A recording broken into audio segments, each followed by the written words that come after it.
American voters were mostly focused on the economy and government spending when they went to the polls on Tuesday. We've come to take our government back. But on Wednesday, after Republicans won control of the House of Representatives and Democrats had a smaller majority in the Senate, analysts said national security policy could become more contentious. It's going to be even harder for the U.S. government to speak with a clear voice on national security issues that have a legislative component.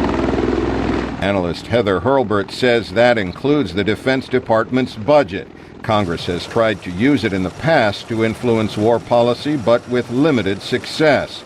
And Lauren Thompson of the Lexington Institute does not expect that to change. You know, because Republicans can't throw more money at defense, given the lack of resources available from the Treasury, a lot of the fights over defense are going to be symbolic in the new Congress. He says President Obama's decision to increase troop strength in Afghanistan and to begin a withdrawal next July may be politically acceptable to a majority in both parties. In any case, Thompson says a president can do what he wants on war policy, at least in the short term. If the president wants to keep prosecuting the war and he's willing to take the public opinion burden of that, he can do so. On the other hand, if he wants to walk away, Congress can't really stop him from doing that. On Iraq, Thompson predicts that the plan to end the U.S. troop presence by the end of next year will also not generate much congressional opposition. But Heather Hurlburt says Iran may be a different story. There's a considerably more hawkish view on the Hill on both sides of the aisle than there is in the administration, and there's somewhat more cynicism about the value of engagement. But military action against Iran for its nuclear enrichment program doesn't necessarily follow. You'll see more loud talk about that. I'm skeptical that it moves any closer to reality.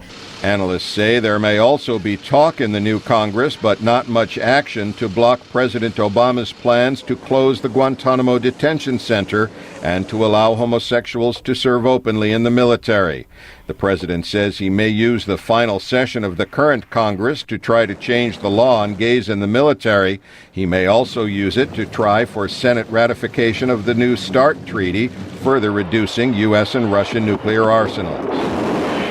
Thank you. Analysts say many Republicans may moderate their views now that they share power, and Hurlburt says there will probably be no significant change in broad U.S. national security policy. No one's going to wake up one morning and find that something in their security umbrella has changed from the day before, because that's not how our politics work.